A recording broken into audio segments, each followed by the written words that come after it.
इसे मैं फेंक देता हूं बड़े भैया, आप चाहिए। मुनीम जी, जो राम प्रसाद की बेटी की शादी के लिए जेवर देने के लिए कहा था, भिजवा दिया? जी हाँ मालिक।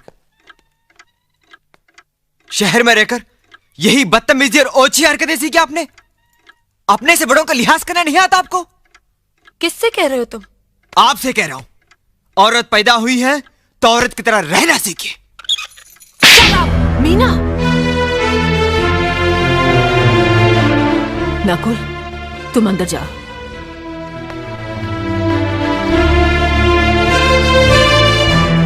पागल हो गई हो तुम? औरत होकर एक मर्द पर हाथ उठाती हो? इतनी ऊंची घराने की बहू होकर ऐसी नीच हरकत, शर्म नहीं आई तुम्हें? कौन सा ऊंचा घराना?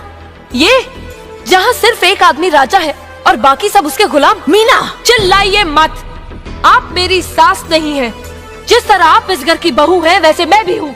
बहू हो तो बहू की मर्यादा में रहो। मर्यादा की रस्सी में तो आप जैसी जाहिल और गवार औरतें बनती हैं। मुझ जैसी पढ़ी लिखी मॉडर्न जमाने की लड़की नहीं। Uneducated idiots. Excuse me. I am not an illiterate. I am a graduate from the University of Allahabad. I am aware of the modernization of women, but I have not forgotten my culture, my customs, my traditions and my values. And most of all, I'll never ever forget that I am an Indian woman. Modern जमाने की औरत भी औरत ही होती है। उसे भी मर्द ही ब्याह कर ले जाता है, मर्द को ब्याह कर वो नहीं ले जाती। जमाने ख्याल और लिबास बदल देते हैं, औरत की शरीर की बनावट नहीं।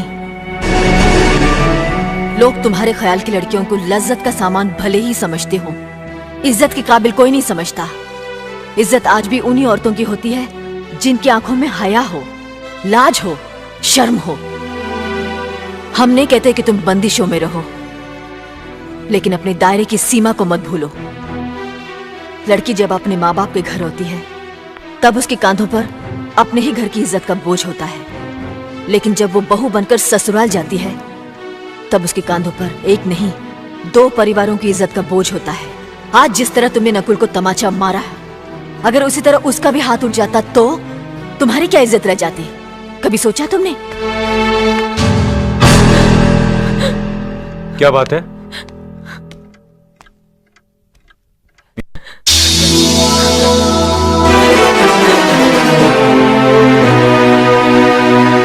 क्या हुआ भाभी? कुछ नहीं। मीना कह रही थी कि उसे खाना बनाना नहीं आता। हमने सोचा कि 2-4 खरी खोटी सुनाने से ही सीखेगी, सो सुना दिया। बस रोने लगी। क्यों अर्जुन, हमें तुम्हारी बीवी को डांटने का भी हक नहीं? क्यों नहीं? आप हमारी भाभी माँ हैं। आप मार सकती हैं, डांट सकती हैं, कुछ भी कर सकती हैं।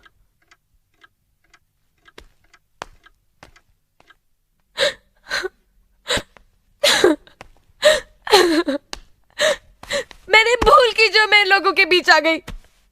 मेरी तो इस घर में कोई इज्जत ही नहीं है। जब देखो तो सब मेरी इंसल्ट करते रहते हैं। मैं कब से रो रही हूँ, तुम पूछ भी नहीं रहे हो कि मैं क्यों रो रही हूँ। बेकार रो रही है तो कौन पूछेगा? अच्छा, तो मैं तुम्हारे लिए और इस घर के लिए बेकार हो गई हूँ। अरे बेकार तो तुम हो गए अपने परिवार के बीच में रहकर। मैं कब से बोले जा रही हूँ और तुम हो के सुन ही नहीं रहे हो। इंसान की चीख सुनकर लोग शुभ अशुभ का विचार करते हैं, लेकिन जब मेंढकी को जुकाम होता है, उसकी चीख की कोई परवाह नहीं करता। ये मत भूलो कि जब मेंढकी चिल्लाती है तो आंधी और तूफान आते हैं। आंधी और तूफान आएंगे तो उसका नतीजा तुम्हें ही भुगतना पड़ेगा। तो फिर ठीक है, अब मैं तुम्हारे साथ तब भी रहूंगी जब तुम मेरे साथ मेरे डैडी के घर रहोगे।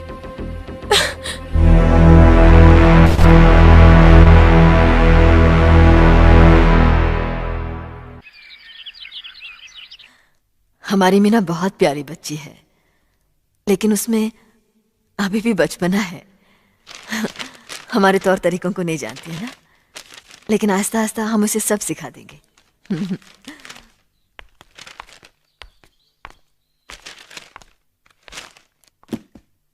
बड़े भैया, ये अपने घर जाना चाहती है। जाना भी चाहिए।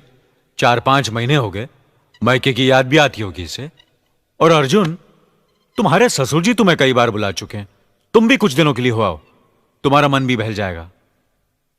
अगर ये वापस लौटने के लिए जा रही होती तो मैं जरूर जाता, मगर ये तो हमेशा के लिए इस घर से जा रही है। कैसी बातें कर रहे हो? अगर तुम दोनों के ख्यालात एक दूसरे से नहीं मिलते तो इस मामले को घर की चार दीवारी में बैठकर आपस में सुलझा लेना चाहिए। बहू शहर की पढ़ी लिखी लड़की है, उसे गांव की रीति रिवाज के बारे में क्या मालूम। यह तो तुम्हारा फर्ज बनता है अर्जुन कि तुम उसे हमारे तौर तरीके सिखाओ। सिखाने से कोई फायदा नहीं बड़े भैया, ये खुद को इस माहौल में डालना ही नहीं चाहती, इसलिए भेज रहा हूं। अच्छा, तो तुमने फैसला भी कर डाला। बड़े भैया, बात यह है कि मैंने मीना को, तुम बहुत समझदार भी हो गए हो ना, तो फिर तुम्हें इतना तो समझ लेना चाहिए, अगर बहू अपने आप को बदल नहीं पा रही है तो तुम बहू के मुताबिक बदल जाओ। आखिर वो तुम्हारी पत्नी है, उसका साथ देना तुम्हारा धर्म है। तुम्हारे भरोसे ही तो उसने अपनी सारी जिंदगी सौंप दी तुम्हें। अर्जुन, मेरे दर्द पर तुम तड़प उठोगे, तुम्हें तकलीफ होगी तो मैं रो दूंगा, क्योंकि हम दोनों एक ही मां की संतान हैं। खून का रिश्ता है हमारा, मगर पत्नी का नाता उससे कहीं ज्यादा गहरा होता है, क्योंकि वो पराये घर से आकर अपनों से कहीं ज्यादा अपनी हो जाती है, परछाई बन जाती है हमारी। पति शरीर है तो पत्नी उसकी आत्मा है। पत्नी ही पति के जीवन को सही अर्थ देती है, उसे कामयाब बनाती है। पत्नी के बगैर पति बेजान और बेमाने हो जाते हैं।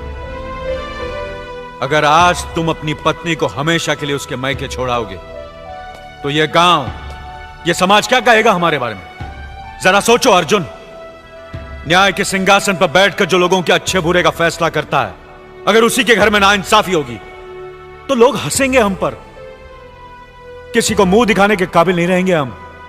बड़े भैया, मुझसे भूल हो गई, मुझे माफ कर दीजिए। मुनीम जी। जी मालिक। जायदाद के दस्तावेज लाइए। जी अभी लाया। बहू, पति ही पत्नी की असली शक्ति होती है। हमारे पुरखों ने कुल धर्म पत्नी के बारे में कहा है, जो पति के काम में उसकी मददगार हो, उसे अच्छी सलाह दे, जो दासी की तरह उसकी सेवा करे, मां की तरह उसे खिलाए पिलाए, लक्ष्मी का रूप हो और धरती की तरह उसमें सहन शक्ति हो, वही आदर्श पत्नी होती है। औरत की सोच मर्द का मुकद्दर बनाती है। वो जब बनाने पर आती है तो कुटिया को महल कर देती है, और जब बिगाड़ने पर उतरती है तो महल को मिट्टी का ढेर बना देती है। मालिक, ये जायदाद के दस्तावेज हैं। हमारी जमीन जायदाद कहां कहां है और कितनी है, उसका हिसाब किताब ना बाबूजी को मालूम था, ना हम तीनों भाइयों को मालूम है। बहू, तुम पढ़ी लिखी हो, आज से इसका हिसाब किताब तुम देखोगी। लक्ष्मी जी। अपनी चाबियों का गुच्छा और ये कागजात बहू को दे दो।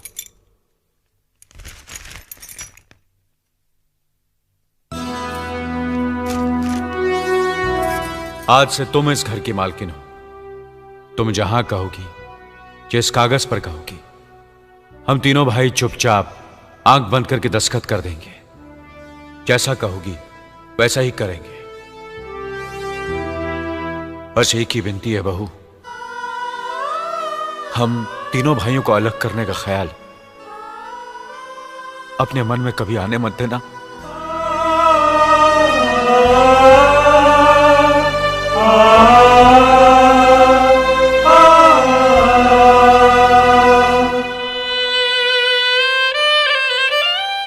बहुत अच्छा किया तुमने बहू, बहुत अच्छा किया। इनकी आंखों में आंसू देखने की हमने सपने में भी उम्मीद नहीं की थी, लेकिन तुमने हमें दिखा दिया। बहुत अच्छा किया तुमने, बहुत अच्छा किया।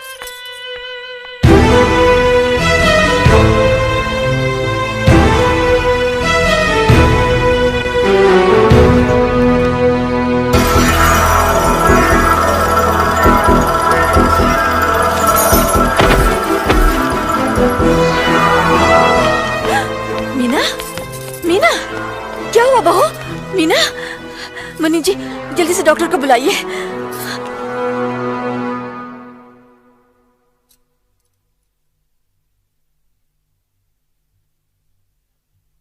घबराने की कोई बात नहीं, ये माँ बनने वाली है।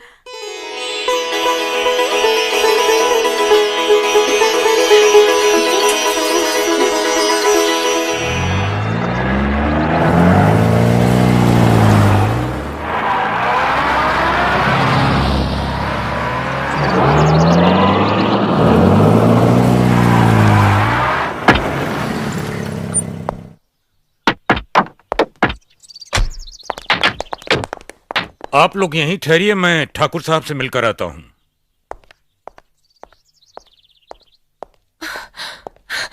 डैडी, डैडी, कैसी हो बेटी? What a pleasant surprise. आने की खबर भी नहीं की।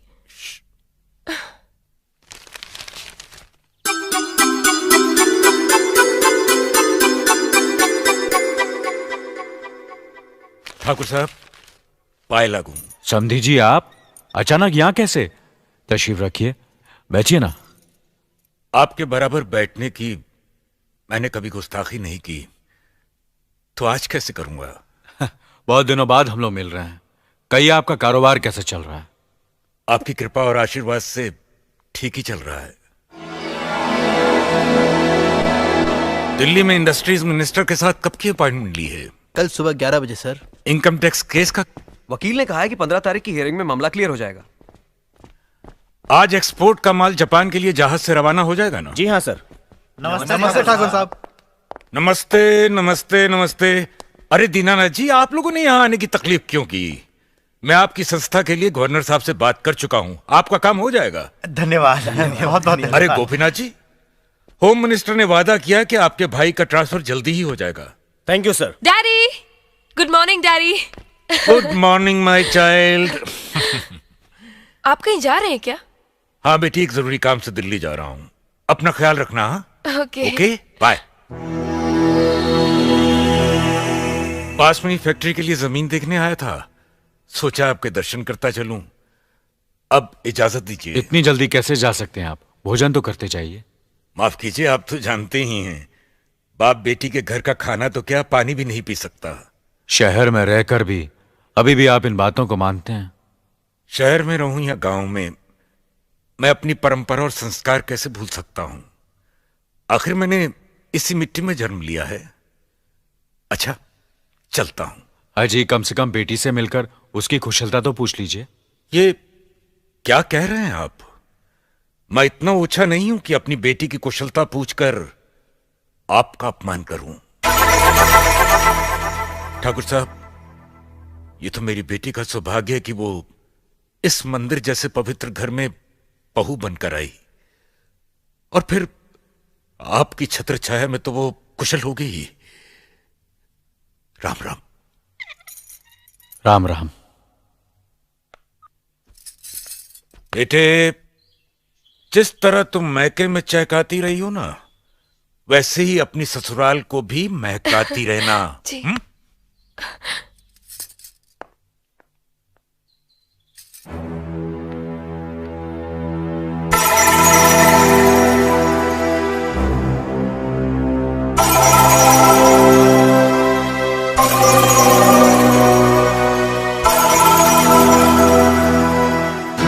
आप तो उम्र में बड़े हैं ना, किससे किस तरह की बात की जाती है, इतनी तमीज तो आपको आनी चाहिए।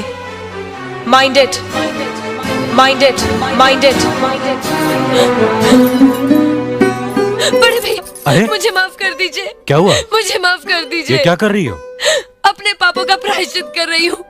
मैंने आप जैसे देवता का अपमान किया है, आपका दिल दुखा है। मुझे माफ कर दीजिए बड़े भैया, मुझे माफ कर दीजिए, मुझे माफ कर दीजिए। लक्ष्मी, मुझे माफ कर दीजिए बड़े भैया, बड़े भैया मुझे माफ कर दीजिए। मुझ पर तरस इसे संभालो खाकर मुझे लक्ष्मी। माफ मीना, कर दीजिए बड़े चलो भैया। उठो, तुम्हें ऐसे नहीं बैठना मुझे चाहिए, माफ इससे कर बच्चे पर असर पड़ेगा बेटे। मैं आपकी भी दोषी हूँ दीदी। आपने जेठानी की जगह माँ बनकर मेरी गलतियों को बर्दाश्त किया, और मैं अब भागन आपकी बेटी न बन सकी। मुझे माफ कर दीजिए दीदी, मुझे माफ कर दीजिए। अब चुप भी हो जाओ। तो हमने कब तुम्हारी बात का बुरा माना? हाँ पगली, रोते नहीं, रोते नहीं।